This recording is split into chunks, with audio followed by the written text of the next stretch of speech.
senantiasa Allah timpakan kepada Nabi kita yang mulia Rasulullah SAW, ahlul bait beliau, para sahabat beliau yang mulia, dan kita semua berharap tentunya insyaallah sahabat Rasulullah akan kita dapatkan di yaumil akhir kelak. Amin amin ya rabbal alamin. Bapak-bapak yang kami hormati, alhamdulillah hadir Pak Kiai, saudara kita dari Masjid Al-Farad. Al-Farad adalah mushola yang sama satu RW dengan kami, RW 27 di RT 01. Selamat datang Bapak-bapak, saudara kita yang lain, insyaallah dalam perjalanan. Dan pada pagi ini ada kegiatan yang sama Pak Kiai, kegiatan olahraga massal di Boulevard Harapan Indah. Jadi kebetulan para pengurus dapat tugas gitu, mengantar rekan-rekan rombongan yang ikut olahraga di Taman Harapan Indah di Boulevard. Kemudian ada beberapa teman kita di RT 04 juga mengikuti kerja bakti. Jadi bersama alhamdulillah Allah dengan anak-anak kaki kita yang alhamdulillah setelah berada di masjid, juga teman-teman saudara kita yang lain yang masih ada di rumah yang ada sempat ada waktu, silakan talim akan segera dimulai dalam kajian tauhid. Insyaallah kita berharap ridha Allah, semoga kita senantiasa dibimbing oleh Allah dengan hidayahnya, karena kita semua tetap menjalankan apa yang disunahkan Rasulullah. Demikian bisa kami sampaikan sebagai pembukaan. Silakan Pak Yai nanti membuka kitab beliau rujukannya dan ada sesi tanya jawab. Demikian, assalamualaikum warahmatullahi wabarakatuh. Waalaikumsalam warahmatullahi wabarakatuh.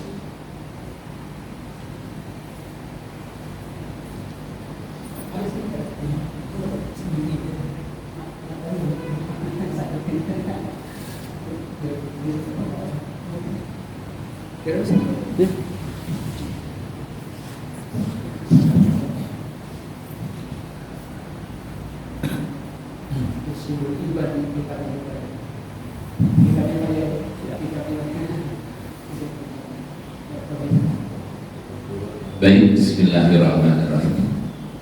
Assalamualaikum warahmatullahi wabarakatuh. Waalaikumsalam warahmatullahi wabarakatuh. Alhamdulillah, alhamdulillahilladzi amarna wa ujabana bil ibadah. Asyhadu an la ilaha illallah wahdahu la syarika lah, wa asyhadu anna Muhammadan abduhu wa nabiyya ba'da. Allahumma shalli wa sallim wa barik ala sayyidina Muhammadin wa ala alihi wa ashabihi ajma'in, amma ba'd. Faqad qala Allah ta'ala fi kitabihil karim, a'udzu billahi samii'il 'aliim minasy syaithanir rajim. Walladzina ihtadaw zadahum hudaw wa atahum taqwahum. Wa qala Nabi sallallahu alaihi wa alihi wasallam, may yuridillahu bihi khairan yuwaffiqhu fid din. Sadaqallah wa sadaqa Rasulullah sallallahu alaihi wa alihi wasallam. Yang saya hormati dan yang saya muliakan Ketua DKM Masjid Jannah Jannah Muna, yang mudah-mudahan beliau dan keluarga besarnya insyaallah selalu sehat walafiat, serta jajaran pengurus dan para jamaahnya insyaallah senantiasa berada dalam bimbingan hidayah, inayah, taufik dari Allah Subhanahu wa ta'ala. Dan juga yang saya banggakan segenap para tamu Allah yang saat ini hadir memenuhi undangan Allah. Semoga seluruh yang telah berkenan hadir insya Allah akan diapresiasi oleh Allah. Di antaranya Allah mudah-mudahan akan mengampuni dosa, memaafkan, merahmati dan memuliakan dunia dan akhirat. Baik, pertama kita sangat bersyukur dan sangat berterima kasih kasih kita sampaikan kepada Allah Subhanahu wa Ta'ala, karena berkat anugerahnya, berkat sayangnya, berkat naungan dan perlindungannya, hidup kita insya Allah berisikan pengabdian kepada Allah, insya Allah pula berisikan kebaikan dengan sesama makhluk Allah. Harapan kita mudah-mudahan pengabdian dan kebaikan yang sudah, yang sedang, yang akan kita lakukan, semoga seluruhnya bernilai syukur, Allah ridho, dan juga Allah menerima. Insya Allah akan menjadi jalan dipermudahnya kita menuju ridho dan surganya Allah Subhanahu wa Ta'ala. Salawat seiring salam semoga Allah yang Maha Agung Allah sampaikan kepada yang mulia Kanjeng Rasulullah Nabi Allah Muhammad sallallahu alaihi wa alihi wasallam. Mudah-mudahan diri kita dan keluarga diizinkan menjadi pengikut setia, menjadi umat pilihan yang terus mencontoh, mengikuti dan bersalawat kepadanya. Insya Allah dengan itu kita diizinkan meraih syafaat sehingga selamat dunia dan selamat di akhirat. Baik Bapak hadirin jamaah tamu Allah yang saya banggakan, terlebih dahulu mari kita sejenak, karena ini tempat yang sangat mulia, ini majelis yang paling mulia, yang hadir juga adalah orang-orang yang mulia, yang sama-sama sedang mengagungkan zat yang maha mulia, yang sedang menghadirkan rasa cinta untuk meraih kemuliaan. Sejenak kita bacakan suratul Fatihah. Mudah-mudahan barokah Fatihah di tempat di majlis yang mulia ini, kita, diri kita, keluarga kita, orang tua kita, para guru-guru kita, saudara kita, sahabat kita, jamaah kita, pertama Allah mengampuni dan Allah memaafkan kita semua di dunia maupun di akhirat. Allah terus menuntun, Allah terus membimbing, Allah terus menjaga seperti Allah menuntun, membimbing, menjaga para kekasihnya. Dan juga semoga apa yang dihajati ijabah, baik urusan dunia, agama, lebih-lebih urusan akhirat. Allah akan mudahkan urusan rezeki untuk bekal amal ibadah, hingga kita bisa sedekah, bisa kita zakat, bisa haji, bisa umrah, dan juga memperlancar nafkah untuk keluarga, serta bisa berbagi dengan para doa, juga untuk kemajuan agama Allah. Juga insya Allah mudah-mudahan kita punya keturunan, semoga Allah Ta'ala cucu kita menjadi anak cucu yang sholihin sholihat, menjadi anak-anak yang berilmu, anak-anak yang beramal soleh, menjadi anak yang berguna bagi nusa, bangsa dan agama, dan menjadi penerus pejuang agama Allah. Terakhir kita mohon semoga diri ini ditakdirkan Allah menjadi ahlul ibadah yang istiqomah sampai wafat syahid husnul khatimah. Ala hadhihi niyyah nas'aluka al-ijabah wa ila hadratin nabi al-fatihah. A'udzu billahi minasy syaithanir rajim. Bismillahirrahmanirrahim. Alhamdulillahi rabbil alamin. Ar-rahmanir rahim. Maliki yaumiddin. Iyyaka na'budu wa iyyaka nasta'in. Ihdinas siratal mustaqim. Siratal ladzina an'amta 'alaihim ghairil maghdubi 'alaihim waladdallin. Baik Bapak yang saya hormati, kita akan melanjutkan pelajaran kitab Nasha'ibul Ibad, di mana kita sudah berada di bab ketiga, makalah yang ke-8, dan beberapa waktu yang lalu kita sudah membahas sebagian. Saya bacakan kembali untuk menyempurnakan. Bismillahirrahmanirrahim. An Abi Hurairah radhiyallahu anhu annahu qala salasun munjiyatun wa salasun muhlikatun wa thalathu darajatin wa thalathu kaffaratin. Amal munjiyatu wa khasyatullahi ta'ala fis sirri wal alaniyah wal qasdu fil faqri wal ghina wal adlu fir ridha wal ghadab. Kita baru sampai situ, baru sampai wa kata baginda Rasul ada 3 amalan yang dapat menyelamatkan. Yang pertama, tertanamnya rasa takut kepada Allah dalam kondisi apapun. Yang kedua, berlaku sedang baik di waktu fakir maupun di waktu kaya. Dan yang ketiga, berlaku adil dalam keadaan ridho ataupun dalam keadaan marah. Baru sampai situ yang sudah kita bahas. Baik, kita lanjutkan. Wa amal muhlik fanuhun syadidun wa hawa muttaba'un wa ijabul mar'i binafsihi. Kata baginda Rasul, ada 3 sifat atau 3 perbuatan, yang mana 3 sifat 3 perbuatan ini dapat merusak diri kita, dapat menghancurkan kehidupan kita, bahkan dapat membinasakan di hari kiamat, dapat mencelakakan kita, dapat mencelakakan keluarga kita, bahkan dapat mencelakakan, membinasakan masa depan kita. Ini nasihat dari baginda Rasul yang perlu kita waspadai, karena yang kita inginkan hidup ini aman, damai, selamat, bahagia, jaya, sukses dunia akhirat. Itu kan Pak kita harapkan.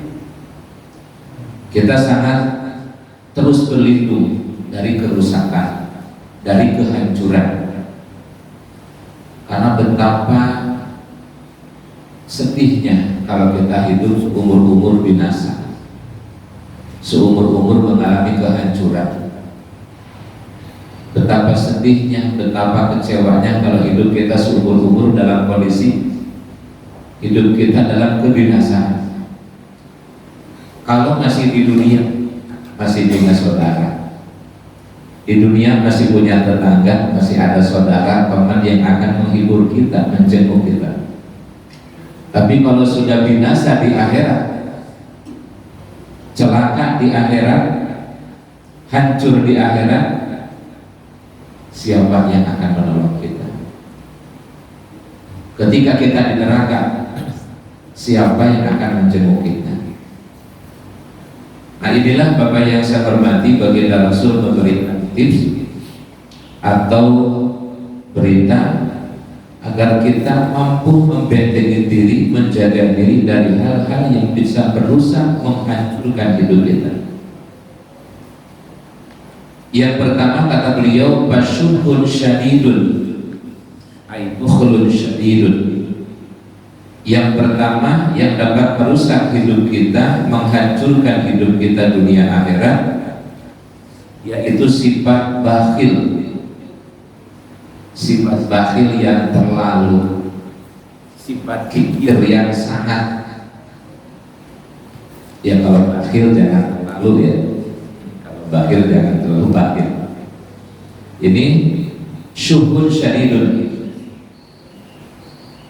artinya saking bakhilnya dia, terhadap dirinya saja dia sangat bakhil, terhadap keluarganya sangat bakhil. Itu menghancurkan. Ketika agama membutuhkan uluran tangan kita, bantuan kita, kita bakhil. Ketika ada saudara kita, tetangga kita yang membutuhkan bantuan, pertolongan, seperti yatim dan duafa, kita bakhil, kebakhilan kita menghancurkan. Nah, ini yang perlu kita waspadai, kita jaga, jangan sampai diri kita menyimpan, merawat, gitu, mendawamkan menjadi orang bakhil. Jadi merawat, mendawamkan, alhamdulillah. Karena mohon maaf Bapak, semua orang ada sifat bakhil, tapi harus ditolak, harus kita kalahkan, harus kita kalahkan. Sifat bakhil ini menjadi salah satu sifat yang paling dibenci oleh Allah, paling dibenci. Sampai dalam salah satu hadis Rasul, orang bakhil sekalipun alim, kalau dia bakhil itu dibenci oleh Allah. Sekalipun dia awam, tapi kalau dia tidak bakhil, Allah sayang. Nah, ini kebakhilan ini sangat, sampai tadi Allah kata Nabi, sekalipun dia alim, kalau dia bakhil sangat dibenci. Atau kalau bahasa hadisnya, as-sa'i habibullah walau kana jahil. Jadi orang jahil kalau dia dermawan disayang Allah. Makanya bagi orang yang awam, yang dia belum mampu menjadi orang alim, untuk menjemput kasih sayang Allah agar dicintai Allah, jadilah orang yang dermawan. Sifat kedermawan itu justru nanti akan mengundang cintanya Allah. Kalau Allah sudah cinta, bagi Allah sangat mudah mengulurkan ilmu, memberinya tambahan hidayah, wilayah, taufik.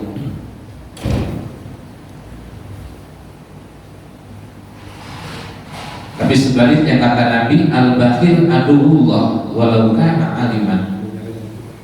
Jadi orang alim menjadi musuh Allah sekalipun dia alim.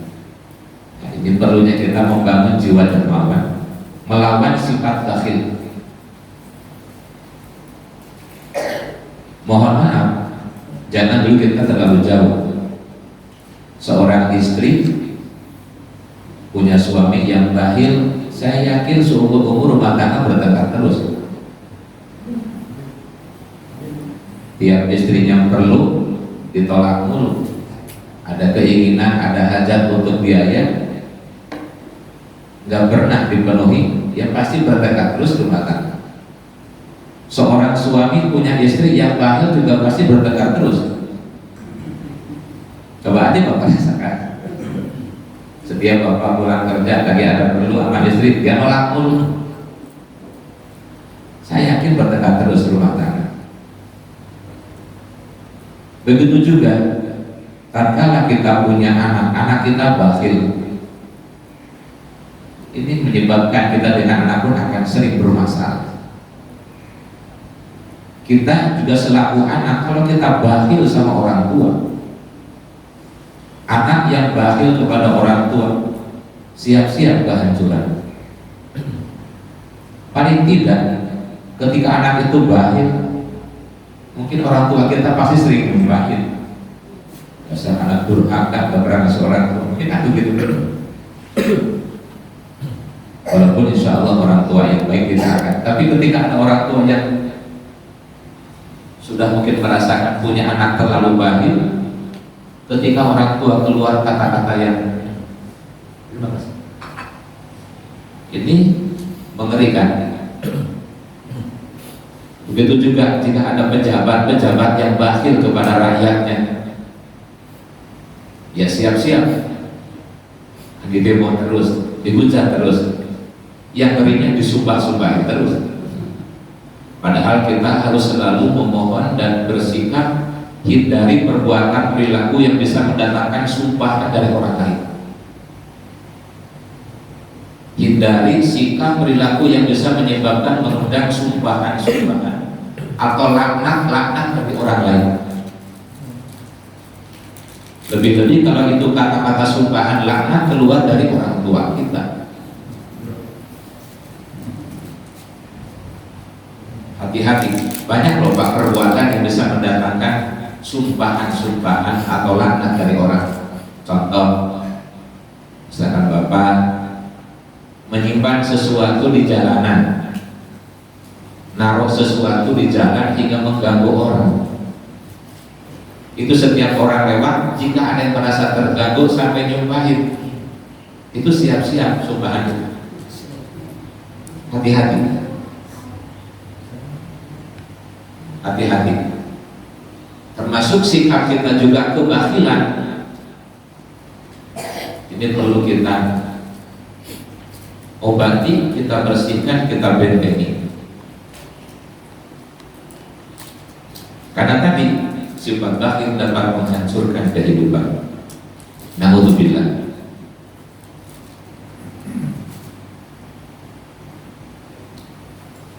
Bahkan dalam hadis al-bakhil ba'idun min Allah. Sifat bakhil menyebabkan Allah jauh.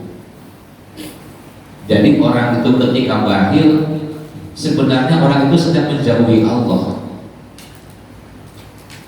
Sifat bakhil itu sebenarnya sedang menjauhi Allah. Ketika Allah jauh dengan dia, ketika dia jauh dengan Allah, ketika kita doa bagaimana mau sampai?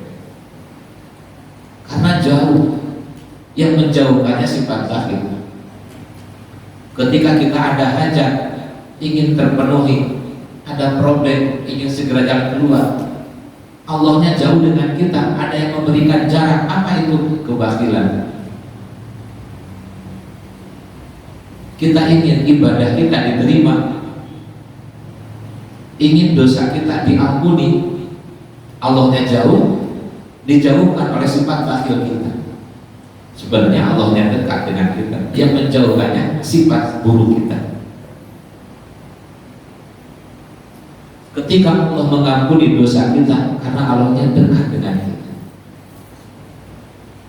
Ketika Allah mengijabah doa, karena Allah yang dekat dengan kita.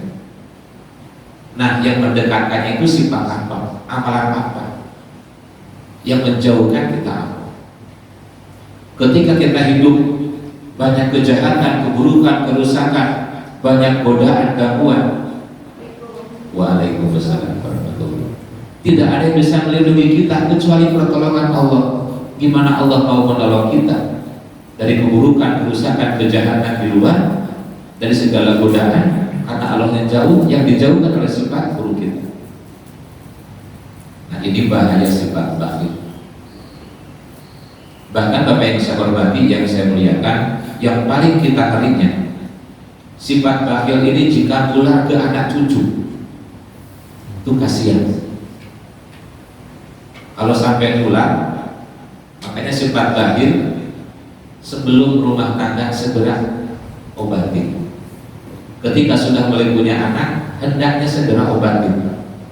Karena jika dibiarkan sampai punya anak cucu keturunan terus bakhil, dikhawatirkan tular. Kalau sampai tular kasihan, kerusakan, kehancuran berkelanjutan. Ini yang pertama kata baginda Rasul, jauhkan dari sifat bakhil supaya kita tidak mengalami kehancuran. Bahkan ba'idun minal jannah, sifat bakhil itu menjauhkan dari surga. Dalam artian surga tidak mau dimasuki oleh orang bakhil. Jangankan di surga yang sesungguhnya, surga di dunia saja. Surga di dunia itu hati kita ada kelapangan, ada kedamaian seperti lapangnya di surga. Hati kita ada kebahagiaan seperti bahagia di surga. Di dunia, orang yang punya surga dunia, hatinya itu selalu lapang. Itu akan hilang kelapangan dari orang bakhil. Orang bakhil itu walaupun berlimpah kekayaannya, tapi sumpah terus jiwanya hatinya. Kenapa? Ba'idun minal jannah, jauh dari suasana surga. Jauh dari suasana surga yang ada ruwet seumur umur, stres seumur umur, pusing seumur umur. Alhamdulillah. Ini penyebab penyakit bakhil. Walaupun dia mencari ketenangan dengan harta, tidak akan dapat. Karena ada yang menghalangi sifat bakhil. Dia cari ketenangan, kebahagiaan, kedamaian jiwa dengan jabatan, tidak akan dapat. Terhalang oleh sifat bakhil. Dia coba membangun rumah tangga dengan mencari pasangan yang ideal, tidak akan dapat ketika terhalang oleh sifat bakhil. Dia coba dengan cara menumpuk-numpuk uang kekayaan, tidak akan dapat bahagia jiwanya ketika terhalang oleh sifat bakhil. Jadi bakhil ini menghalangi suasana surga.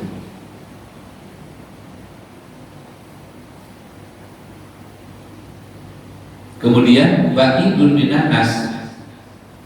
Ba'idun minan nas. Orang bakhil itu kata Nabi jauh dari manusia, dalam artian manusia tidak akan ada yang mau dekat dengan orang bakhil. Siapa yang mau dekat sama orang bakhil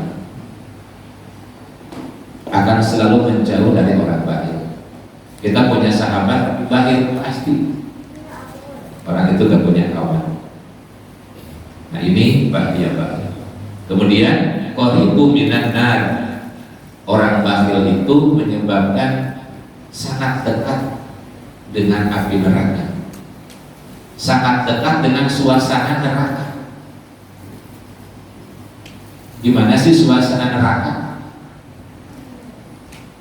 Gimana enaknya suasana neraka? Neraka itu yang ada hanya keresahan isinya, kegelisahan, derita di atas derita, tambah derita. Itulah suasana neraka. Dan itu sifat bakhillah yang menyebabkan hidup seperti ini. Sifat bakhil. Termasuk ini Bapak yang saya hormati, kita usahakan sementara kita dermawan terhadap diri sendiri dulu. Maksudnya begini, jangan sampai Bapak menghadap Allah saking bakhilnya, dari dulu itu pakai pakaian menghadap Allah. Kira buat kondangan itu hampir tiap bulan ganti. Tapi kalau buat ibadah, nah ini bakhil. Harusnya kalau kita buat kondangan saja buat ganti, ya buat ibadah juga diimbangi. Bahkan kalau bisa buat menghadap Allah jauh lebih mahal, jauh lebih bagus dibanding buat kondangan. Kondangan kita hanya menghadap manusia, ini kita menghadap Sang Pencipta. Dari mulai peci, kita pikirkan sebagai wujud kedermawanan kita untuk ibadah. Sarung kita ini diperhitungkan, dipikirkan untuk menghadap Allah. Kemudian kita juga jangan sampai bakhil untuk pendidikan anak. Nah di sini saya mohon maaf sedikit. Banyak para orang tua yang sangat bakhil untuk kecerdasan anak. Banyak orang tua yang sangat bakhil untuk kesolehan anak. Di antaranya, sering mungkin Bapak menyaksikan atau mendengar ada orang tua, kalau untuk urusan pendidikan umum, berapapun kita berani, berapapun kita bayar, dan tidak dipermasalahkan. Tapi terkadang kalau untuk ilmu agama, banyak orang yang begitu perhitungannya, bahkan sampai banyak yang memprotes para ustadz, para ustadzah ketika ada biaya yang harus dikeluarkan. Nah orang yang sifat bakhil terhadap urusan agama benar-benar sulit.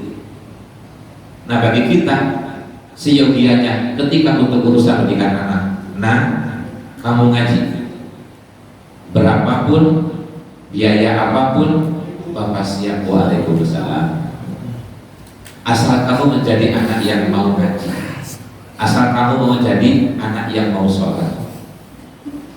Nah bahkan begini Bapak, bahkan ketika kita punya anak sudah mulai rajin ibadah, kita dukung, kita support, kita hibur, kita kasih semangat sebagai wujud kedermawanan kita karena dia sudah mau ngaji.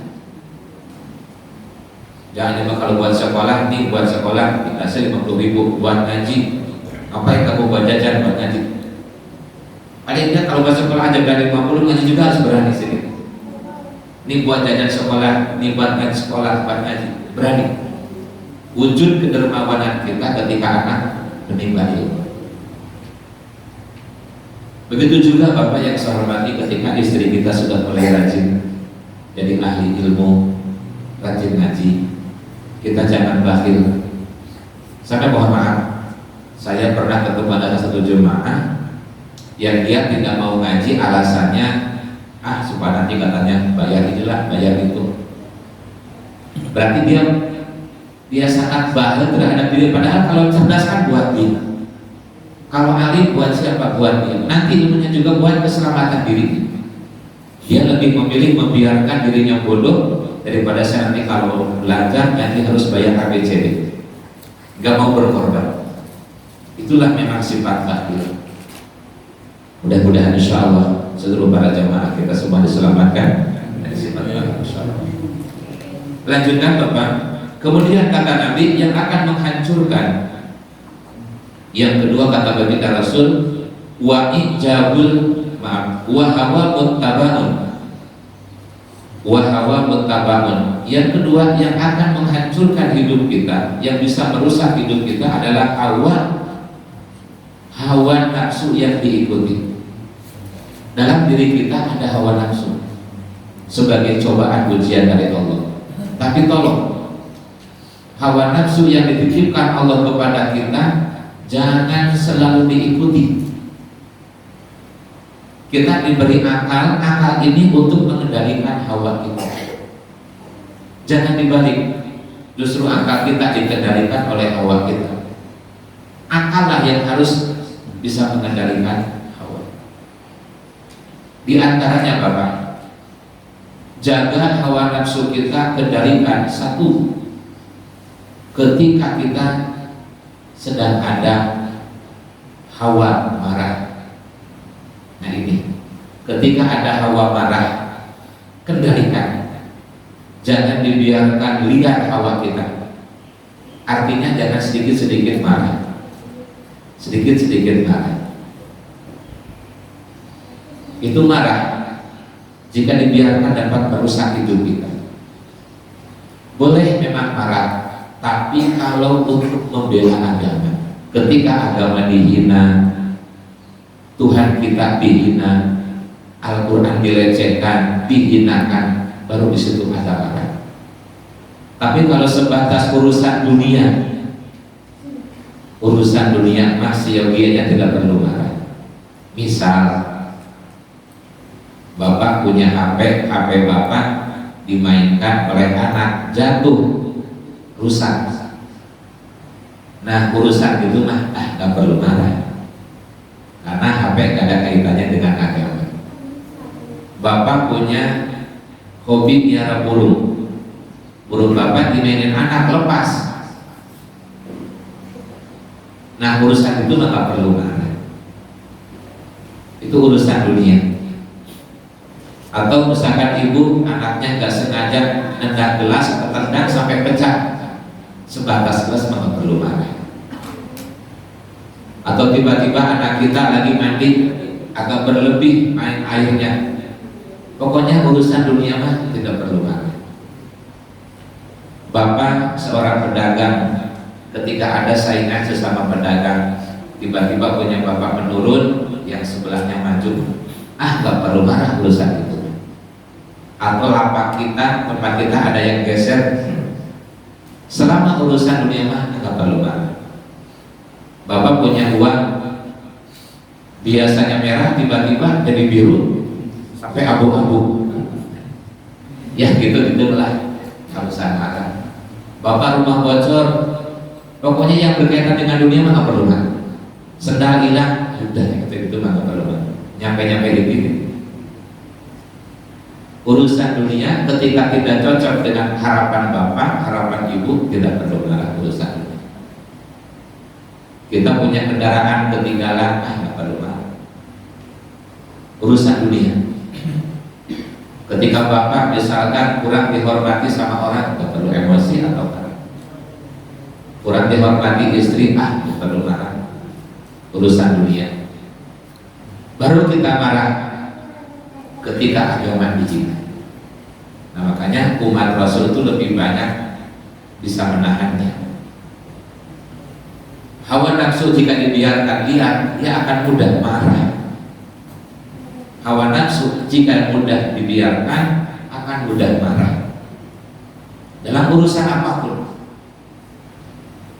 akan marah. Bocor dikit marah, pulang telat dikit marah, siangan dikit, pokoknya marah.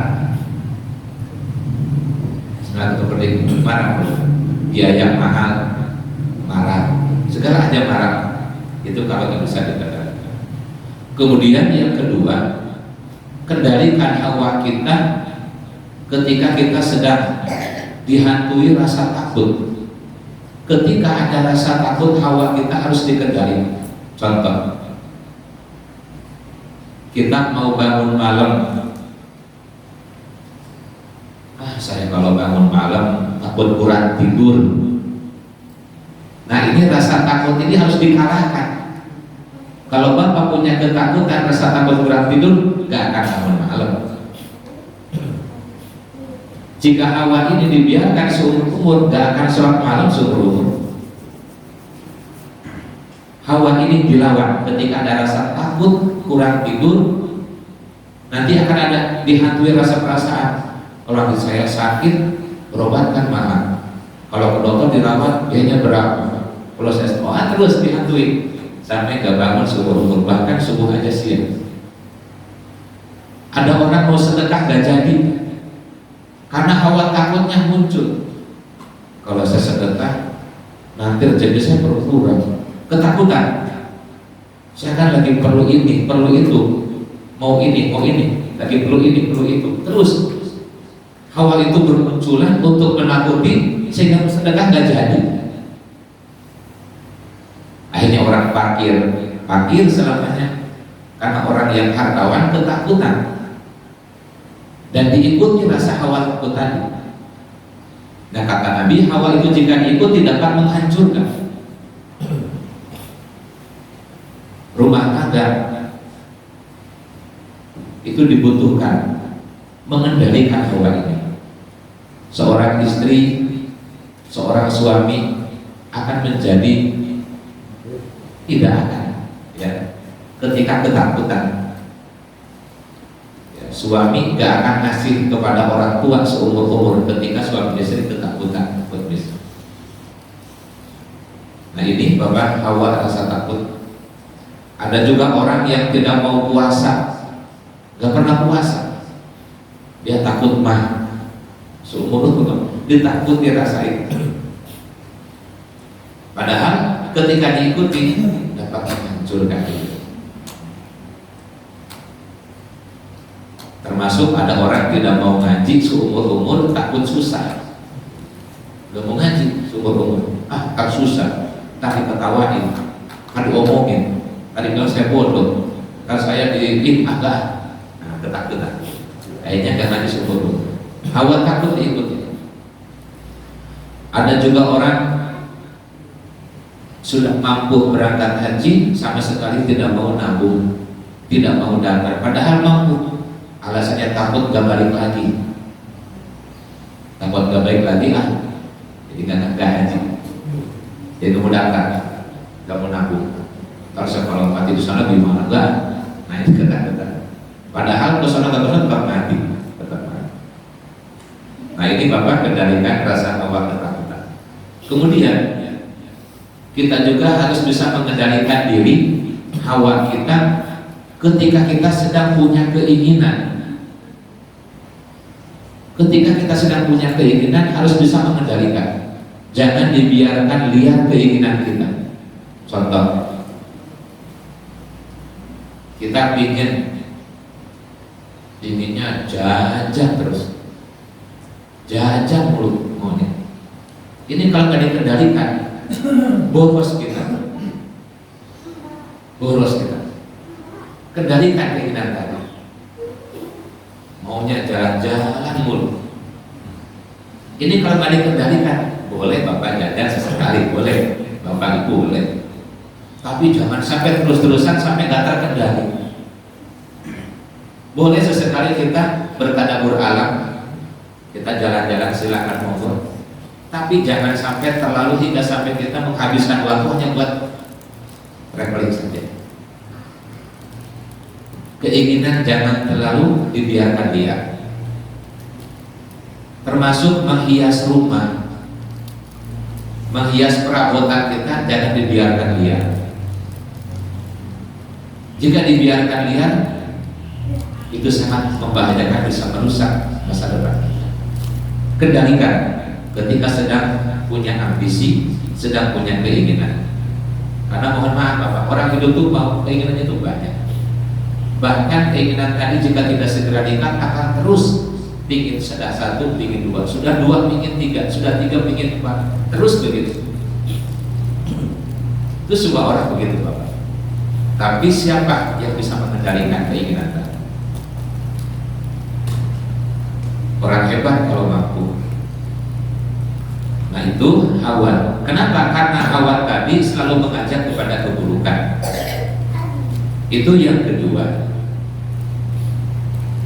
Termasuk mohon maaf apa yang saya hormati, kendalikan hawa ketika sedang berkeinginan ini terutama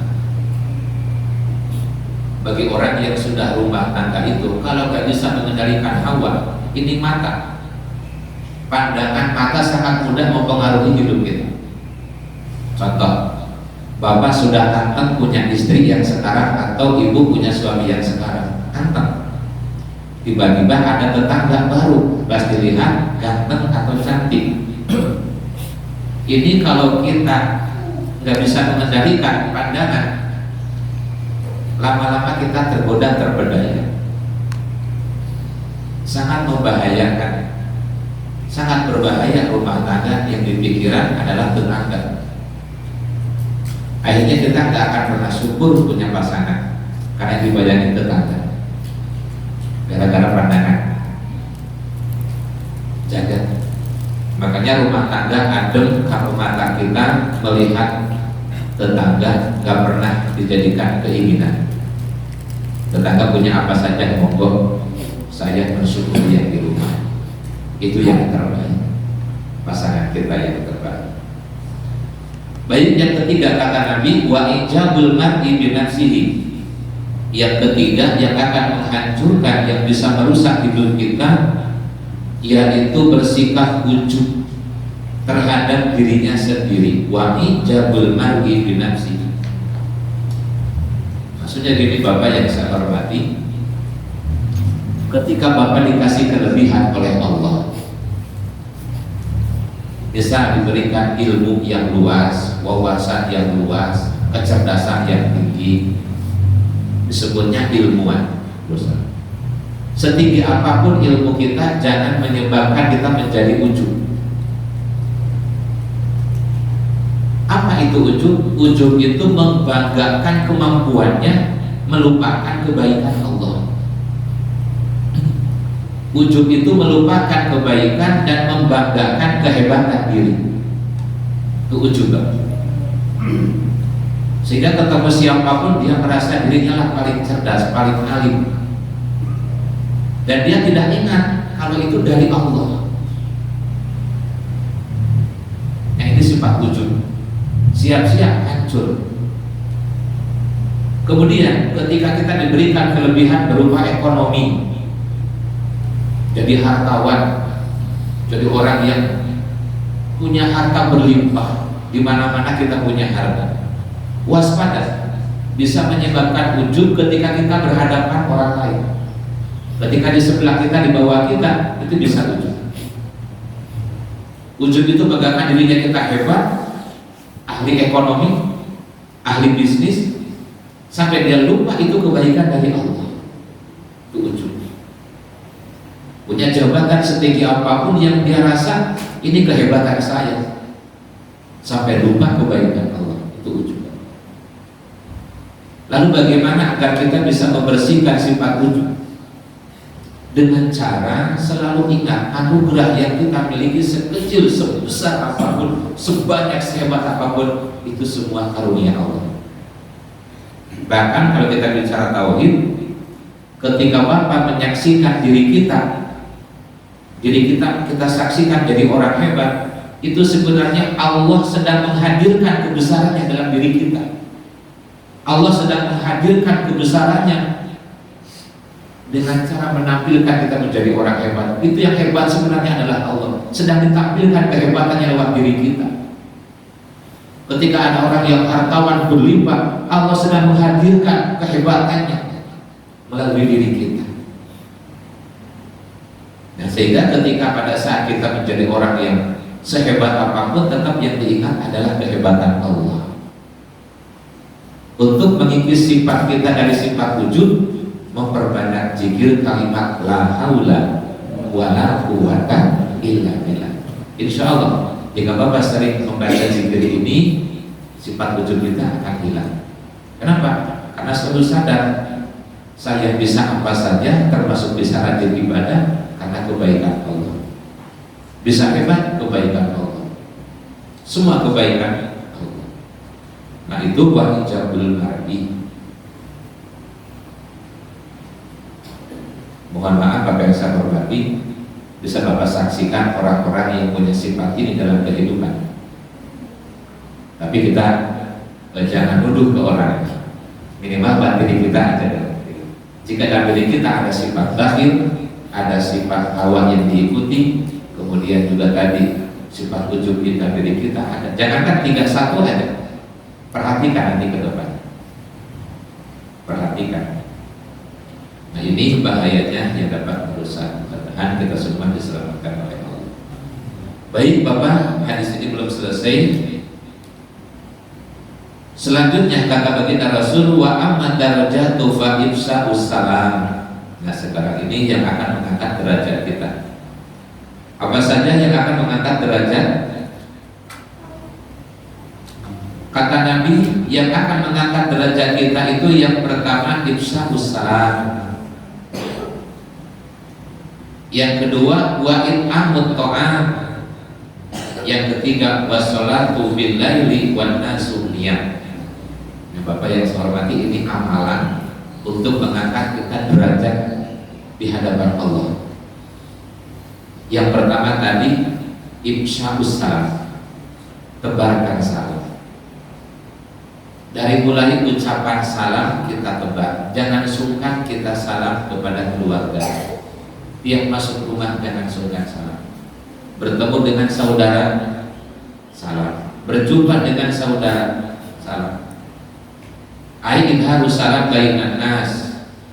Jadi kita ditebar sebanyak-banyaknya ucapan salam, baik dia kita kenal atau tidak. Namun makna yang lebih dalam yang dimaksud dengan idharus salam, yaitu kita membangun kedamaian, membangun, menciptakan keamanan. Bagaimana supaya keluarga kita aman, damai, tenang, tentram. Ini namanya idharus salam. Bagaimana supaya lingkungan kita aman, damai, tenang, tentram. Bagaimana supaya negeri ini aman, damai, tenang, tentram. Kita ciptakan. Itulah idharus salam. Kalau para pejabat harus bisa menebarkan keamanan, kedamaian. Jika menjadi rakyat yang bisa menebar keamanan, kedamaian. Siapapun diri kita tebar, itu idharus salam.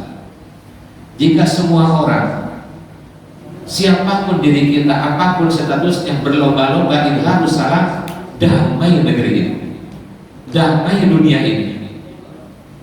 Yang bikin dunia ini tidak aman, tidak damai, karena ada orang-orang yang jauh dari kedamaian, tidak suka damai, gitu.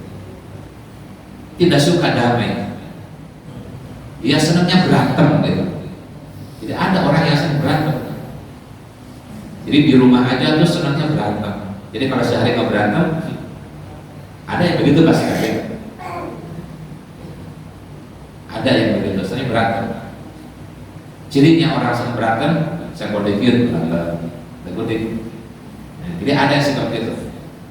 Orang yang punya jiwa itu harus salam, mudah membangun kedamaian, keamanan. Dia mampu menjaga lisan bawah itu. Lisannya mampu dikendalikan ketika berhadapan dengan siapapun. Yang kedua bisa mengendalikan tangan, tidak mudah bertindak yang tidak tepat. Makanya kata Nabi, al muslimu man saliman muslimuna min lisanihi wa yadihi. Orang muslim yang sejati itu muslim yang baik di hadapan Allah, yang mampu menjaga lisannya, menjaga tangannya dari menyakiti orang lain, sehingga orang lain tidak ada yang terlukai. suami yang baik yang bisa menjaga lisan dan tangan kepada istrinya, istri yang baik yang bisa menjaga tangan dan lisan tidak menyakiti suami, orang tua yang baik bisa menjaga lisan tangan terhadap anaknya, anak yang baik bisa menjaga lisan tangan kepada orang tua. Bangun cipta keamanan, kedamaian, itu harus selalu. Makanya Bapak yang saya hormati, tidak ada orang yang paling nyaman hidup kecuali keluarganya aman, damai, tenang. Tidak ada lingkungan yang paling nyaman lingkungannya kecuali aman, damai, tenang. Itu disebabkan tidak harus salat. Makanya kita disunahkan ba'da sholat, kata Nabi, rutinkan doa yang berbunyi Allahumma antas. Ini tolong Bapak, ini doa Nabi, jangan diabaikan. Allahumma antas salam wa minkas salam wa ilaika ya'udus salam fa hayyina rabbana bis salam wa adkhilna jannata darus salam. Tabaraka rabbana wa ta'alaita ya. Dan seandainya Bapak tidak punya lagi doa, ini udah cukup.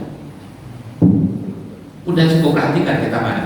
Allahumma antas salam, wahai Allah, Engkau zat yang maha selamat, Engkau maha penyelamat. Jadi yang akan menyelamatkan kita adalah Allah, karena Allah adalah as-salam, yang maha menyelamatkan. Ketika Bapak sering panggil Allah antas salam, antas salam, kata Allah walillahil asmaul husna fad'uhu biha. Allah punya nama yang indah, berdoa dengan namaku, di antaranya as-salam. Kalau kita sudah mendapatkan salamnya Allah, rumah tangga dapat salamnya Allah, pasti selamat. Punya keturunan dapat salamnya Allah, selamat. Hidup di dunia dapat salamnya Allah, selamat. Di akhirat dapat salamnya Allah, pasti selamat. Lahir batin kita kalau dapat salamnya Allah, mau apa lagi kalau sudah selamat? Makanya antas salam, antas salam, antas salam ya Allah. Wa minkas salam, yang akan menyelamatkan kita hanya Allah. Wa minkas salam, yang akan menyelamatkan keluarga kita hanya Allah. Wa minkas salam, yang hanya menyelamatkan keturunan kita hanya Allah. Wa minkas salam, yang akan menyelamatkan ekonomi kita hanya Allah. Wa minkas salam, yang akan menyelamatkan negeri kita hanyalah Allah. Maka terus memohon agar Allah terus menyelamatkan. Wa ilaika ya'udus salam. Kita nanti kalau kembali minta dalam keadaan selamat. Beres urusan Pak, kalau wafat selamat.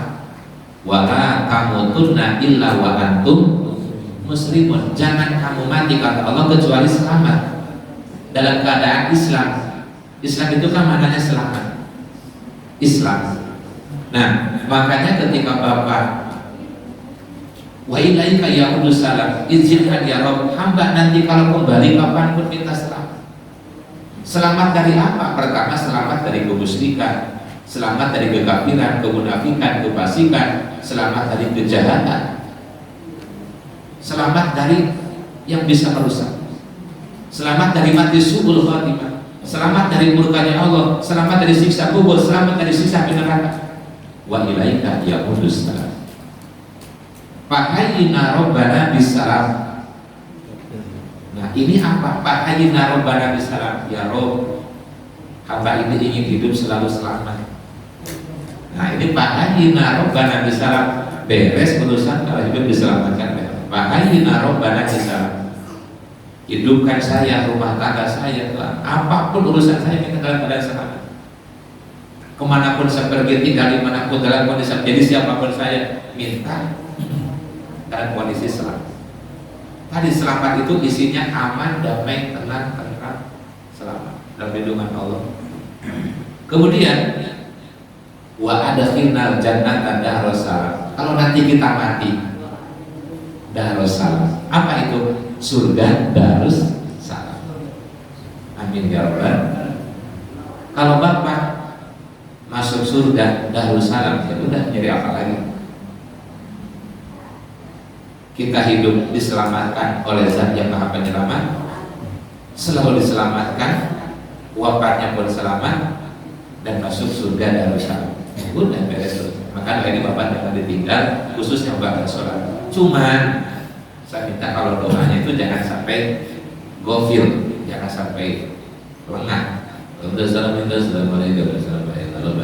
Itu lengah, artinya nggak ikut, malah kurang sopan. Akhirnya kata Allah, ini lagi baca apa, untuk siapa? Masa buat Allah seperti itu? Kita mempersembahkan kalau dites, mau ulangan, mau tes kerja saja, jawabannya begitu rapi, tertata, tersusun, begitu konsentrasi. Kenapa kalau buat Allah? Dari mulai istighfar saja sudah belum dasar. Nah akhirnya di mana? Akhirnya itu kurang terasa, barokahnya kurang terasa. Kenapa? Nggak dibarengi hati. Allahumma antas salam wa minkas salam wa ilaika ya'udus salam. Rasakan nanti Bapak bedanya dengan kondisi hati hidup dengan kita. Nah itu. Nah ini harus ya salam diterbang. Termasuk Bapak saya minta jangan mengecilkan salam ketika masuk rumah. Kalau saya minta jangan mengecilkan salam ketika masuk rumah. Jika Bapak diuji istrinya malas jawab atau suaminya malas jawab, misalkan assalamualaikum, dia sering jawabannya gini, entah mau taunya lu, bukannya jawab lagi jawabannya.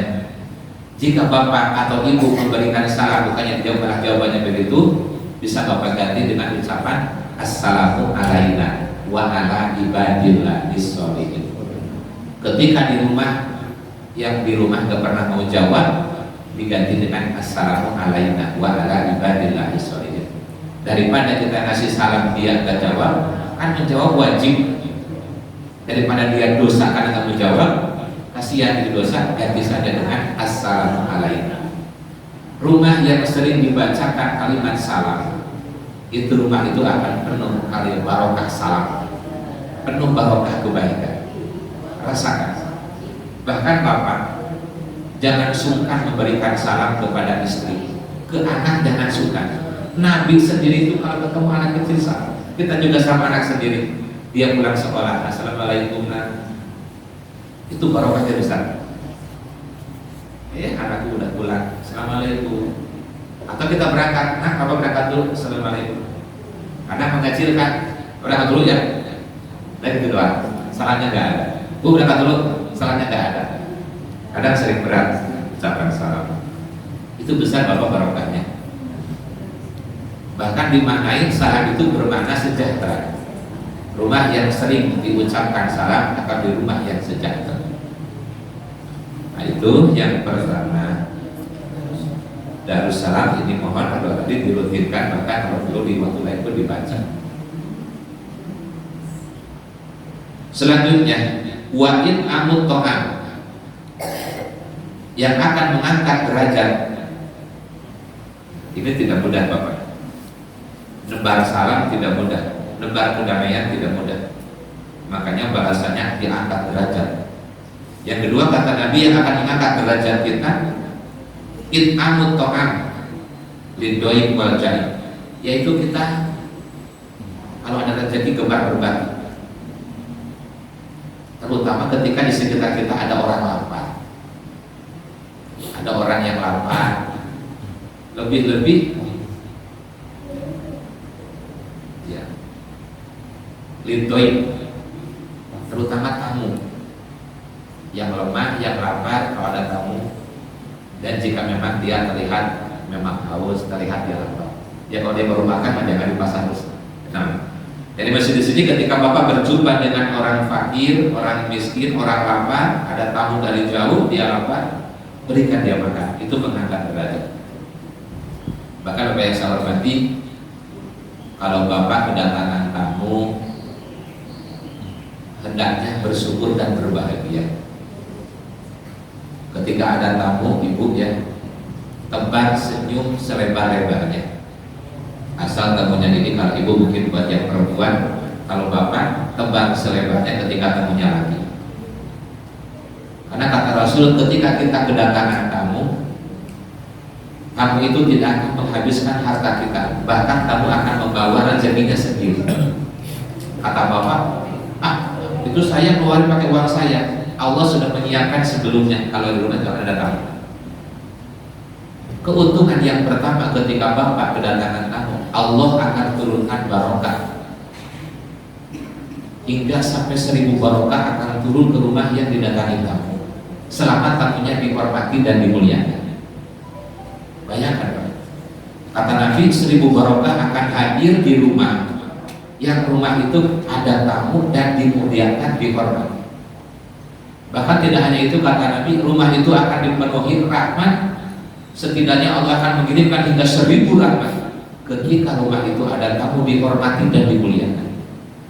Bahkan ketika tamu itu keluar dari rumah, maka dosa penghuninya itu terbawa oleh tamu. Nah, jadi kalau tamu itu mikul pemilik rumah, kemudian berjatuhan di jalan. Dalam artian pemilik rumah yang kedatangan tamu-tamunya dihormati, dimuliakan, dosa yang punya rumah itu berguguran. Makanya kepada tamu, alhamdulillah, di situ barokah 3 ribuan, rahmat 3 ribuan, dosa kita berguguran. Syaratnya dihormati, dimuliakan. Kalau tamunya dikecewakan, ya nggak dapat. Tamunya malah disakiti, nggak dapat. Tamunya malah dibikin stres, nggak jadi. Syaratnya dihormati. Kita kata Nabi, man kana yu'minu billahi wal yawmil akhir falyukrim dhaifah, muliakan. Kemudian insya Allah saat ini kan kita sedang tren atau sedang ramai yang disebut dengan Jumat Berkah. Itu sudah sangat baik Bapak Ibu punya amalan Jumat Berkah di saat hari Jumat. Ada yang sebelum Jumat, ada yang pada Jumat. Monggo itu silakan, karena yang terpenting adalah memberi makannya. Kalau seandainya yang kita beri makan ternyata dia itu orang yang betul-betul lapar, yang kalau dia nggak makan dia mati. Terus kemudian kita kasih makan, akhirnya dia hidup lagi, nggak jadi mati. Maka Bapak seakan-akan telah menghidupkan seluruh manusia. Man ahyan nasa pakaan nama ahyan nasa jami'ah. Seakan-akan kita telah menghidupkan semua. Sebenarnya kita juga sudah menyelamatkan banyak orang Bapak. Di antaranya kita sudah menyelamatkan istri kita tiap hari kasih makan. Menyelamatkan keturunan kita, anak-anak kita kasih makan. Itu besar sekali Pak kita. Nah itu yang kedua. Kemudian yang ketiga yang akan mengangkat derajat. Tapi sedikit Bapak saya garis bawahi.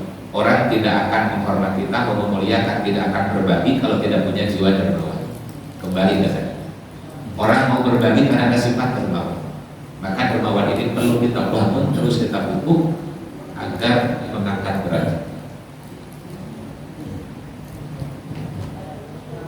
Wassalatu billahi wa nasuniyam. Yang ketiga yang akan mengangkat derajat, yang ketiga adalah wassalatu billahi wa nasuniyam, ayat tahajud fi jawfil lail. Jadi maksudnya kita bangun di waktu malam. Kalau Bapak kuat, waktu yang paling bagus buat bangun itu di atas jam 1. Jam 1 setengah 2 itu waktu yang paling bagus untuk tahajud. Perlu kemalangan Pak, ya udah jam 2. Wah masih berat Pak jam 2. Ya setengah 3. Masih Pak kalau berat, ya udah setengah 4. Selambat-lambatnya jika Bapak tidak sanggup, minimal ada waktu sebelum subuh Bapak sempat tahajud minimal 2 rakaat. Jadi kalau subuh jam 4 ya kurang seperempat Bapak sudah tahajud. Karena batasan tahajud selama belum subuh masih bisa tahajud Bapak ya. Masih bisa sholat apa saja. Selama belum subuh sholat apa saja masih bisa. Mau tahajud, mau witir, mau hajat, mau taubat, mau tasbih, apa saja masih boleh selama belum subuh. Itu akan mengangkat derajat. Di Qur'annya wa minal laili fatahajjat bihi nafilatan lak asa ayyam asaka rabbuka maqaman mahmuda. Maqaman mahmuda. Terangkat derajat kita ke maqam tinggi, maqam terpuji. Nah ini barokahnya bangun. Tapi lagi-lagi Bapak tidak akan mampu bangun malam kalau tidak bisa mengalahkan hawa yang tadi. Hawa malas, hawa ngantuk, hawa takut. Nah, Ini kalau nggak dilawan, jangan bangun. Makanya orang yang rajin bangun beda, perhatikan Bapak. Orang yang rajin bangun malam, kalau dia berdagang, rajin bangun malam pasti beda. Kalau dia seorang ahli ibadah, bangun malam beda. Jadi siapapun kita kalau rajin bangun, ini 3 amalan besar. Silakan naikkan derajat kita lewat menebar kedamaian, angkat derajat dengan jiwa dermawan. Yang ketiga dengan rajin bangun di waktu. Satu lagi belum selesai hadis ini tentang wa amal kafaratu. Nah, tadi selesai, tinggal yang akan mengangkat derajat. Sekarang wa amal kafaratu, kata Nabi, yang akan menjadi penghapus, menjadi penghapus keburukan kita, menghapus dosa maksiat kita dalam hidup. Masa lalu kita pasti punya masa lalu keburukan. Nah, ini kata Nabi dapat dihapus. Di antara amalan yang akan menghapus, yang pertama, faisbagul wudu bisabarat, yaitu menyempurnakan wudu. Ya Bapak Ibu, menyempurnakan wudu di saat suasana sangat dingin. Nah, saat ini lagi musim dingin. Musim dingin, atau bisa juga diartikan lagi musim lagi lesu, lagi malas, lagi capek, lagi berat. Kita masih menyempurnakan wudu, itu dapat menghapus keburukan, menghapus keburukan. Silakan. Bahkan kata Nabi, siapa orang yang berwudu kemudian dia sempurnakan syaratnya, dia sempurnakan rukunnya, dia sempurnakan sunnahnya. Makanya kalau Bapak wudu harus paham apa syarat wudu. Syarat itu sebelum, yang kedua rukun itu di dalam, kemudian sunnah. Sunnah ini ada sebelum, ada ketika, ada sesudah. Penyempurna wudu adalah doa sesudah wudu. Ketika kita berwudu dan menyempurnakan syaratnya, rukunnya, sunnahnya, kata Nabi, maka dosa kita berguguran hingga bagaikan bayi yang baru lahir. Nah, inilah menghapus, menjadi kafarat, menutupi, menghapus. Maka tolong Bapak kalau wudu jangan asal, sempurnakan.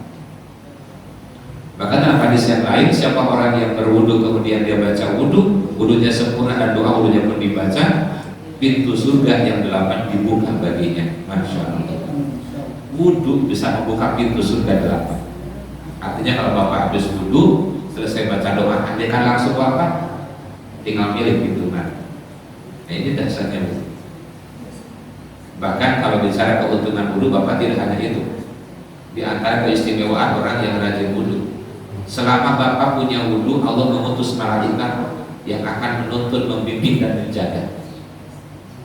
Jadi kelebihan orang yang rajin wudu, akan ada malaikat yang menuntun kita, bimbing kita, jaga kita. Termasuk jika Bapak tidur saja, wudu dulu, tidur Bapak akan dibimbing, nanti dibangunkan, dijaga dari penjara. Sudah satu. Itu yang pertama. Kemudian yang kedua, wa naqlul aqdam ila jamaah, ai ila sholati ma'al jamaah. Termasuk amalan yang akan menghapus keburukan kita di masa lalu, yaitu melangkahkan kedua kaki kita menuju tempat jamaah. Kita berangkat ke masjid itu menggugurkan, menghapus keburukan. Maka rajin-rajinlah berangkat berjamaah di masjid. Beruntung yang makin jauh rumahnya dari masjid, karena makin jauh langkahnya makin banyak keburukan yang terhapus. Jadi langkah kita menghapus. Pulang pergi itu Pak menghapus. Sehingga Bapak jangan sampai tidak berjamaah di masjid. Ini manfaatkan. Kecuali ada gangguan sakit. Tapi kalau di zaman Nabi, sekelas orang buta saja sama Nabi dianjurkan berjamaah. Sekelas orang buta saja. Pernah ada orang buta ngadu ke Rasul, ya Rasul, bolehkah saya tidak berjamaah? Kata Rasul, kalau kamu mendengar, maka kamu tetap harus ke masjid berjamaah. Sekelas yang buta saja dianjurkan ke masjid. supaya dapat nilai besar. Walaupun jamaah ini hukumnya di kalangan ulama berbeda pendapatnya. Mayoritas hukumnya fardu kifayah. Ada yang mengatakan sunnah muakkadah. Beda-beda dong. Tapi fadilahnya sangat besar. Sangat besar. Karena kalau Bapak baca di hadis-hadis cukup banyak fadilah orang yang rajin melaksanakan sholat jamaah. Di antaranya la yusibuhu faqrun fid dunya.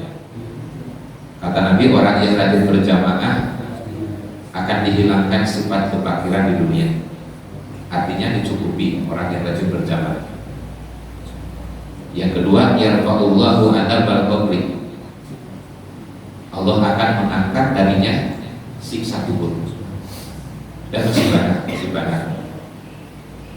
Baik, itulah Bapak yang kedua. Kemudian yang ketiga, wantidharu sholat ba'da sholat, yaitu menanti datangnya sholat berikutnya setelah sholat. Maksudnya gini, Bapak habis sholat maghrib gak langsung pulang. Andaikan mau pulang pun ada niat, saya niat diam ini di masjid menanti datangnya Isya.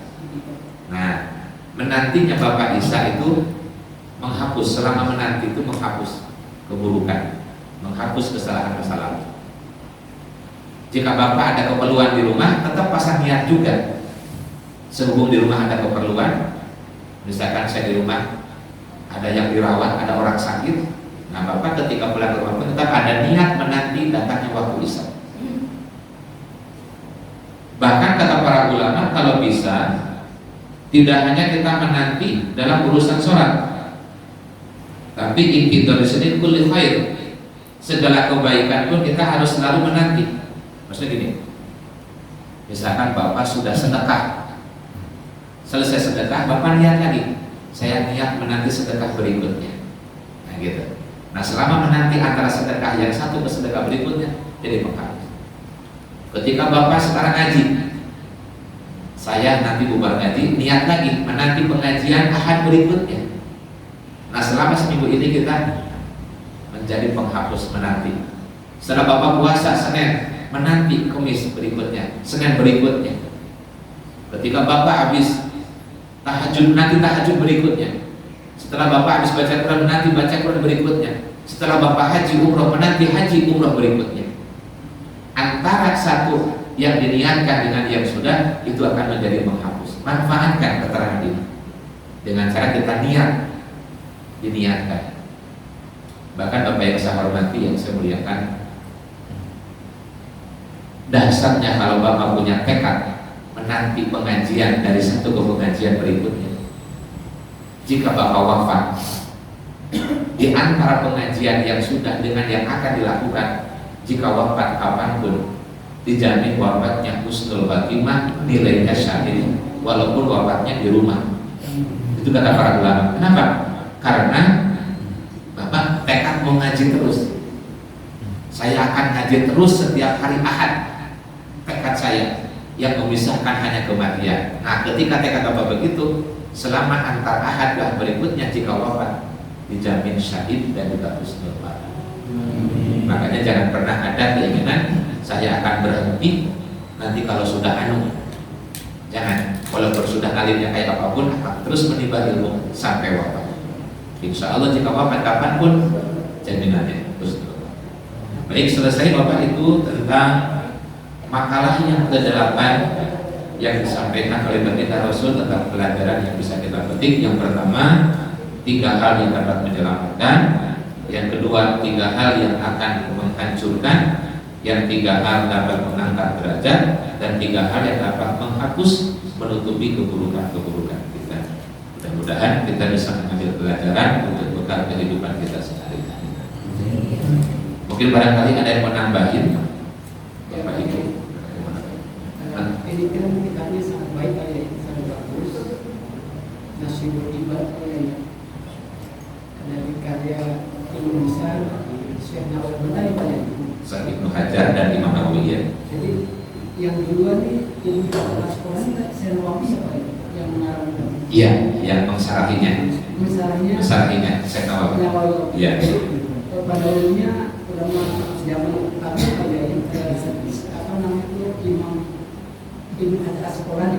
Iya, betul. Imam Ibnu Hajar Asqalani. Ini kan Disarahi oleh Syekh Nawawi Al-Albani. Iya. Kemudian ada nasihat di dalamnya ini seperti berupa kitab akhlak ya. Betul. Kitab ini isinya berkaitan dengan masalah akhlak, ya, berkaitan dengan, namun di dalamnya terdapat juga ada tauhidnya, dalam juga ada yang lain-lainnya, tapi dibataskan ini pembahasan tentang akhlak. Nah, kemudian dalam pembahasan tadi kayak ini kan ada hal-hal yang sebetulnya kalau kita amalkan sangat baik untuk kita. Tapi kadang-kadang kita sulit melaksanakannya kayak seperti menjauhkan kita dari surga itu kan ada sifat di sini mengendalikan hawa nafsu baik. Kadang-kadang kita dalam keseharian menginginkan teman kita ini berbuat seperti apa yang kita harap. Kemudian karena di sana belum ada respon, atau kita sayang sama teman kita itu, hanya kita ada timbul satu kecewaan atau bahkan emosi itu kayak. Nah dalam hal ini sifat emosi atau muncul kekecewaan itu ini bisa dikategorikan sebagai hadis Nabi tadi yang jauh dari surga. Baik, sangat baik. Banyak, terima kasih. Jadi gini, kita mendapat tugas amanah dari Allah, dari Rasulullah untuk berdakwah. Mendapat tugas berdakwah, ngajak kuntum khairu ummatin ukhrijat lin-nas ta'muruna bil ma'ruf wa tanhauna 'anil munkar. Kita menjadi umat terbaik. Salah satunya kalau kita punya amalan ngajak baik, ngajak benar, mencegah buruk, mencegah munkar. Namun kembali kita hanya mendapat tugas mengajak, mendakwahi. Untuk masalah hidayah itu bukan wilayah kita. Hidayah ini wilayah Allah.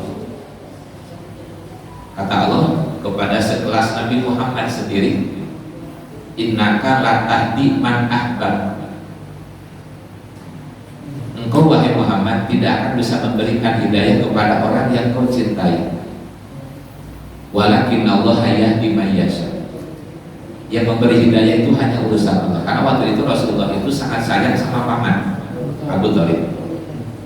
Begitu juga ini pernah dialami oleh Nabi Allah Nuh alaihi salam. Beliau punya anak yang sangat disayangi, bahkan itu darah dari beliau. Karena tapi ketika Allah tidak memberi hidayah, bahkan Nabi Allah Lut alaihi salam, Nabi Lut seorang nabi, istrinya tidak dapat hidayah. Bahkan siapa lagi? Nabi Allah Ibrahim terhadap azan tidak mampu. Begitu juga baginda Rasul, walaupun makhluk yang paling disayang Allah ada Nabi Muhammad, ketika Nabi ingin memberikan hidayah, Allah tegur, hidayah urusan aku.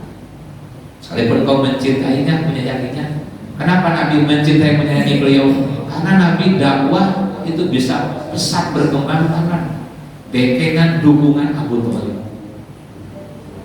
Nabi sangat berharap. Tapi ketika Allah belum mengizinkan. Nah, walaupun pada saat wafatnya di ulama berbeda pendapat, ada yang mengatakan waktu wafat dapat. Yang penting buat kita pelajaran ini bahwa hidayah urusan Allah. Yang penting tugas kita mengajak, tapi tekad ngajaknya ini sudah bernilai dakwah kita. Dan dengan sabar. Betul sekali. Karena waktu Nabi sendiri ketika dia sedang dakwah ke tauhid, kan bukannya disambut, malah disambitkan, malah dilempari sampai berdarah. Tapi apa kata Nabi? Nabi tidak memuja mereka, Nabi tidak nyumpahi mereka, Nabi tidak melaknat mereka, bahkan Nabi mendoakan mereka. Allahumma hdi qaumi. Malah beliau mendoakan. Nah, kita juga tinggal samakan dengan sikap Nabi ketika berdakwah tidak ada hasil. Jangan kecil hati, jangan putus asa, karena hidayah wilayah Tuhan. Dan kedua, perlu kita sadari bahwa kita memang bukan Tuhan. Nah, gitu. Ketika kita malah punya keinginan, tetap keinginan Tuhan yang akan terjadi. Nah, kita Kita sebatas memberikan ajakan, arahan, tapi ngajak ini sudah dakwah, sudah beribadah besar. Karena memang kita tidak boleh ingin ke surga sendiri, jangan. Kita ingin merangkul keluarga jadi ahli surga, ingin lingkungan kita menjadi ahli surga, bahkan kita ingin sebanyak mungkin umat manusia menjadi ahli surga. Harus ada tekad itu. Cuma jika belum mampu sampai keluar, ya minimal kita tekad itu. Minimal lingkungan seluas kita mungkin. Terus kemudian karena gini khawatirnya kalau ada kekecewaan itu akan merusak niat. Kalau kita ada kecewa sedang berbuat baik, jadi rusak. Contoh, misalkan kita ngajak orang, taunya responnya malah justru sesuai harapan, terus kita kecewa. Ketika kecewa, maka ketulusan kita, ikhlasan kita menjadi rusak. Ya, jadi amalan tadi jadi rusak. Nah, ketika responnya mereka tidak ada sambutan, kembalikan kepada Allah. Ya Rob, tugas saya sudah selesai. Sudah ngajak, tapi ntar saya mengajak lagi. Sudah dakwah, ntar saya dakwah lagi. Tapi tugas hari ini beres, tugas minggu ini beres, tugas bulan ini beres, tugas ini beres. Setelah kita tugas, serahkan ya Rob. Selebihnya urusan hidayah, nurut tidaknya, taat tidaknya, saya serahkan. Tenang akhirnya kita. Tinggal menanti. Jika berarti belum, mungkin belum Allah berikan hidayah. Tinggal mungkin gini, kenapa mereka bisa belum dapat hidayah? Bisa jadi ada penghalang dalam diri mereka. Ada penghalang dalam diri mereka. Salah satunya penghalang hidayah itu bakhil. Bakhil itu satu sifat menjadi penghalang datangnya hidayah. Kezaliman menjadi penghalang turunnya dapatnya hidayah. Makanya yang menghalangi hidayah bagi orang yang ingin hendaknya segera dibersihkan demi menuju, karena hidayah itu bukan ditunggu tapi dijemput. Makanya doanya kan ihdina, ya Allah hadirkan, tunjuki seperti kita, ya Allah urzuqna, berikan rezeki. Hati dan nunggu terus, tapi kita berjuang dulu, berjuang. Begitu barangkali insyaallah, mudah-mudahan berarti kita semua diberikan kesabaran, ketabahan jika sampai kapanpun, jika belum berhasil dalam urusan apapun, insyaallah kita berikan kekuatan, kesabaran, termasuk mohon maaf selaku para pengurus masjid, pengurus majelis taklim, pengurus umat, jangan sampai ngalamin kecewa. Misalkan umat didik tetap bodoh baik, tetap misalkan gak ada yang nurut, tetap susah diatur, tetap jangan kecewa. Selama tidak kecewa, kita akan dapat nilai besar. Sekali ada kecewa, capek, saya ngurus umat malah disakitin dulu, capek saya ngurus masjid malah dituduh dulu. Nah udah, berarti kita ada apa dihantui rasa kekecewaan, itu masuk wilayah hawa nafsu. Ini bersihkan dengan cara ikhlaskan. Artinya biarkan apapun yang terjadi kalau sudah berjuang, selebihnya serahkan ke Allah. Tugas kita hanya berjuang, selebihnya serahkan kepada Allah. Begitu barangkali apa yang saya ingin Silakan dulu bertanya. Oh baik, Bapak. Assalamualaikum warahmatullahi wabarakatuh. Waalaikumsalam warahmatullahi wabarakatuh. Di dalam Al-Quran surat At-Talaq kalau nggak salah saya, yang berbunyi Bismillahirrahmanirrahim. Wa may yattaqillaha yaj'al lahu makhraja wa yarzuqhu min haitsu la yahtasib wa may yatawakkal 'ala Allah wa huwa hasbuh innallaha balighu amri qad ja'ala Allahu li kulli shay'in qadra. Ini ayat adalah bagus dan semua jemaah mungkin sudah hafal di luar kepala sampai. Ya. Jadi maknanya dan artinya manakala semua orang bertakwa, Allah akan memberikan jalan terbaik. Dan wayat itu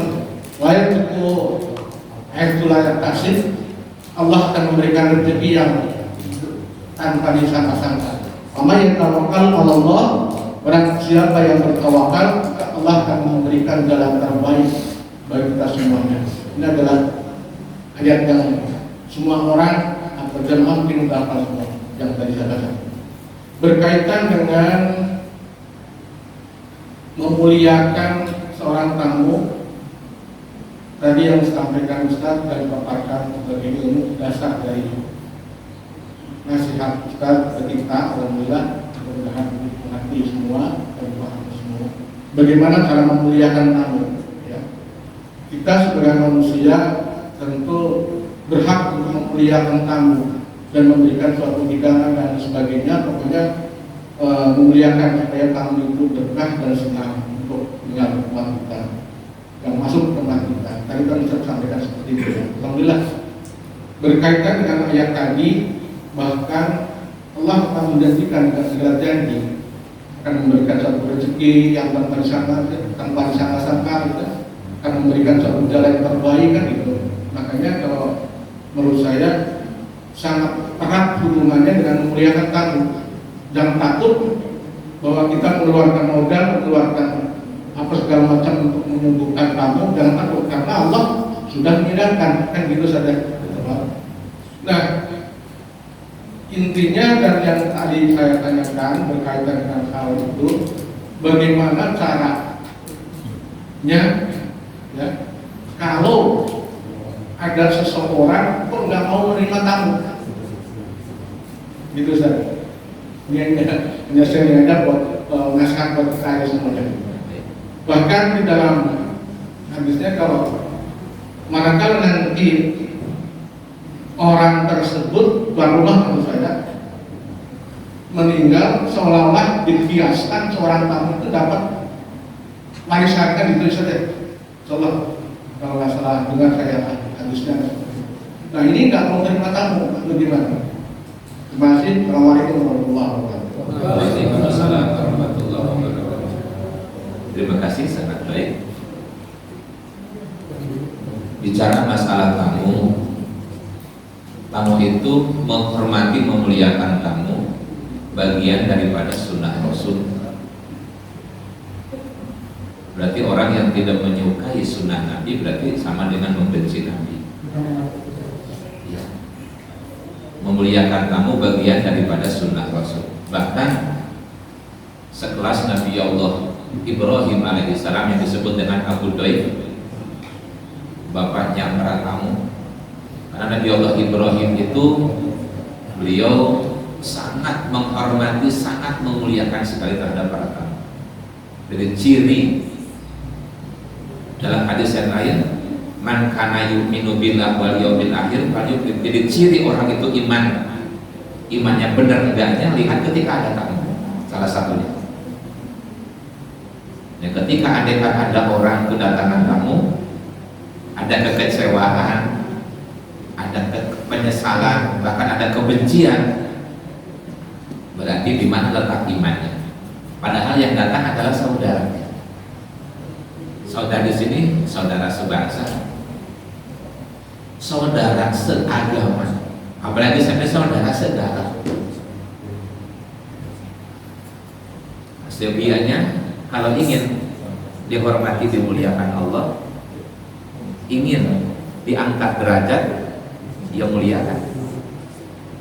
Itu bagi kita yang ingin. Tapi jika ada orang yang tidak ingin, ya berarti memang tidak ingin dapat nilai ini. Cuman untuk kita, saya sarankan kita ujian semesta kita insya Allah sangat welcome untuk para tamu, sangat terbuka. Bahkan mohon maaf Bapak yang saya hormati, saya punya guru, beliau itu rumahnya nggak mau dipagar. Saya sempat tanya guru, kenapa nggak dipagar rumah? Biar tamu gampang. Bahkan rumahnya nggak pernah dikunci. Jadi kalau tamu yang mau ke rumah, mau tamu diundang atau nggak diundang, baik dia baik atau buruk, biar mudah masuk. Jadi beliau dengan alasan biar tamu mudah. Nah sehingga dipermudah dengan cara beliau gerbangnya nggak dipasang pagar, dengan cara pintunya dimudahkan, mudah orang buka. Sehingga kan kalau kita mungkin kebanyakan saat ini banyak orang dikasih gerbang lagi, sehingga berlapis-lapis penjagaan sehingga tamu itu kesulitan sekali untuk. Nah, tugas kita selaku orang yang beriman, mengaku sunnah Nabi sangat kita cintai, hendaknya menghormati. Langkah awal menghormati tamu, langkah awal ekspresikan rasa gembira. Senang. Inilah awal tuh gembira dulu. Jangan sampai begitu tamu datang langsung wajah kita kecut. Aduh.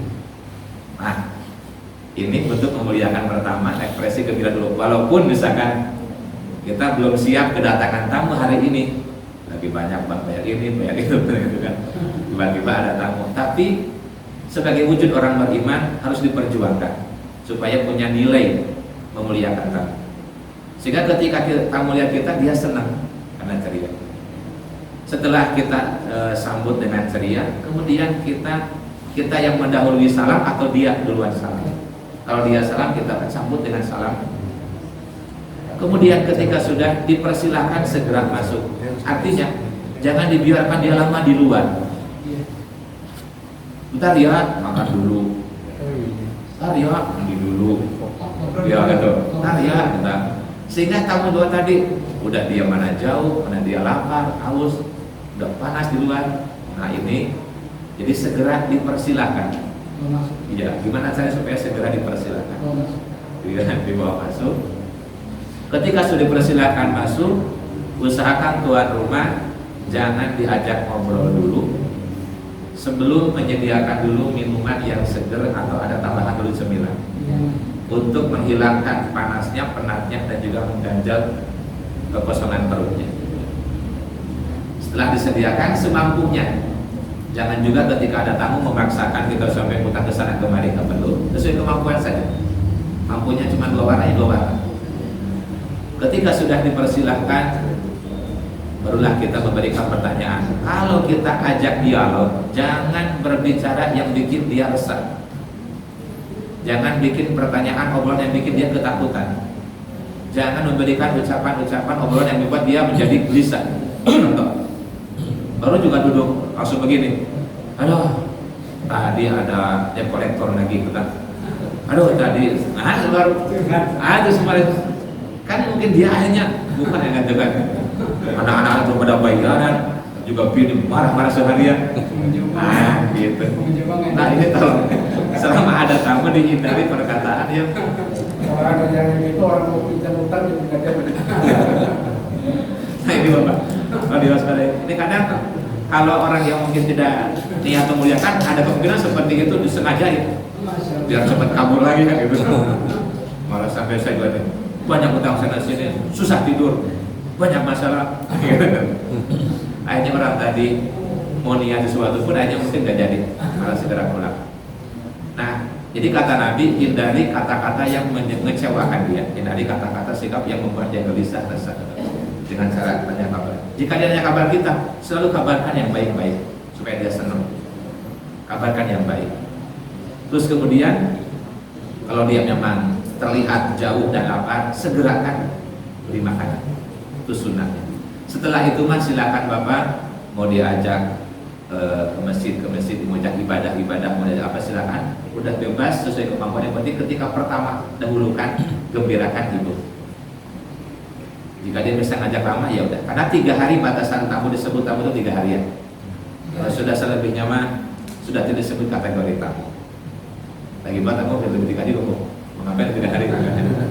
Biasanya paling lama. Cuma kita kewajibannya sampai 3 hari batas menghormati memuliakan. Selama 3 hari jaga sikap. Jangan sampai begitu Bapak ada tamu dapur pecah gelas. Terus di dapur keluar partu cukup. Gitu kan, tadi ada tamu gitu kan, tadi ada tamu. Yang paling kita ngeri tamunya orang tua, apalagi tamunya ini orang tua yang harus dimuliakan. Tamunya ini adalah ahli ibadah. Kita bersikap seperti itu. Kan tadi kita ketika ada tamu yang pertama memuliakan ini tujuannya membuktikan keimanan lewat ujian tamu tadi. Siap. Yang kedua kita ikutin sunnah Rasulullah. Yang ketiga kita ingat fadilahnya tadi. Ketika tamu datang, ribuan barokah turun di rumah kita, ribuan rahmat turun, dan ribuan bahkan bisa jutaan dosa-dosa kita berguguran ketika selama ada tamu. Itu yang membuat seharusnya kita gembira ketika kedatangan.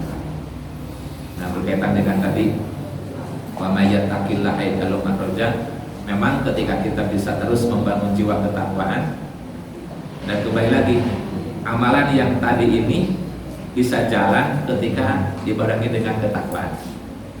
Ketakwaan yang dihidupkan di jiwa menyebabkan hal itu menjadi jalan. Karena ini bagian daripada amalan takwa. Sifat dermawan, amalan takwa. Ya, rasa takut kepada Allah, amalan takwa. Berlaku adil, amalan takwa. Bersikap ridho, amalan takwa. Menjaga dari sifat buruk, amalan takwa. Kemudian juga rajin wudu, amalan takwa. Rajin berjamaah, amalan takwa. Maka pantas nanti amalan orang yang takwa rezekinya akan dipermudah. Cuma tadi kita tidak ingin takwa sendiri, usahakan bisa takwa rame-rame. Walau anna ahlal qura amanu wa taqaw la fatahna alaihim barokah. Menyebabkan barokah berlimpah itu salah satunya dengan cara bangun lingkungan yang takwa. Maka sangat baik kita nih mengajak lingkungan untuk hadir di majelis, hadir di pengajian, berjamaah dalam hal yang positif. Kita niatkan untuk membangun ketakwaan. Walaupun ada kalanya dengan cara dihibur dulu, dipancing dulu, diajak ngobrol dulu, diajak main dulu, dikasih makanan, tapi kesannya nanti kita ajak dalam kebaikan. Begitu barangkali, mudah-mudahan sedikit semoga bermanfaat. Ibu, silakan Ibu. Kalau bertanya, Bapak. Baik, barangkali Bapak kalau sudah tidak ada, waktu kita sudah jam 10, lewat 10, semoga uraian yang kita pelajari pada pagi ini semoga bermanfaat. Dimana kitab ini mudah-mudahan menjadi wasilah memperbaiki akhlak, memperbaiki keimanan, memperbaiki hati kita, memperbaiki ibadah kita. Karena Allah itu sebelum menerima ibadah selalu melihat akhlaknya dulu. Allah itu selalu akan, mudah-mudahan kitab ini menjadi wasilah dapat menjadi jalan perbaikan ibadah, perbaikan hidup, perbaikan langkah dalam segala hal, sehingga mudah-mudahan menjadi wasilah semua ibadah diterima oleh Allah Subhanahu wa taala, menjadi wasilah doa kita pun diijabah, menjadi wasilah Allah mengampuni, menjadi wasilah Allah merahmati, meridhoi, bahkan selamanya memuliakan kita dunia akhirat. Al-Fatihah. A'udzubillahi minasyaitonir rajim. Alhamdulillahirabbil alamin arrahmanir rahim maliki yaumiddin iyyaka na'budu wa iyyaka nasta'in ihdinas siratal mustaqim siratal ladzina an'amta 'alaihim ghairil maghdubi 'alaihim waladdallin. Amin ya Allah. Bismillahirrahmanirrahim. Alhamdulillahirabbil alamin hamdan 'alimin hamdan syakirin hamdan yahmadu wa yukafi mazidah. Ya rabbana lakal hamdu kama jika wa'adika sultan. Allahumma shalli wa sallim wa barik ala sayyidina Muhammad wa sayyidina Muhammad. Allahumma inna nas'aluka ridhaka wal jannah wa na'udzubika min sakhatika wan nar. Allahumma innaka 'afuwwun tuhibbul 'afwa fa'fu 'anna ya karim. Allahumma ij'alna wa auladana wa ahlana wa dhurriyatana min ahlil ilmi wa ahlil ilm min jumlati barika sabbi rahmatika ya arhamar rahimin. Rabbana atina min ladunka rahmah wa hayyi lana min amrina rasyada. Rabbana la tuzigh qulubana ba'da idh hadaytana wa hab lana min ladunka rahmah innaka antal wahhab. Rabbana atina fid dunya hasanah wa fil akhirati hasanah wa qina adzabannar wa adkhilnal jannata ma'al abrar ya aziz ya rabbal alamin. Sallallahu Muhammad wa alihi wasallam. Subhana rabbika rabbil izzati amma yasifun. Alhamdulillahi rabbil alamin. Terima kasih kepada seluruh yang telah berkenan hadir. Mohon maaf jika dalam penyampaian saya ada sikap yang kurang sopan, ada tutur kata yang kurang tersusun, kurang rapi, kurang bijak, kurang tawadu, kurang hormat. Mohon maaf. Sekali lagi mohon maaf yang seluas dan sebesar-besarnya. Bila taufiq wal hidayah. Assalamualaikum warahmatullahi wabarakatuh. Waalaikumsalam.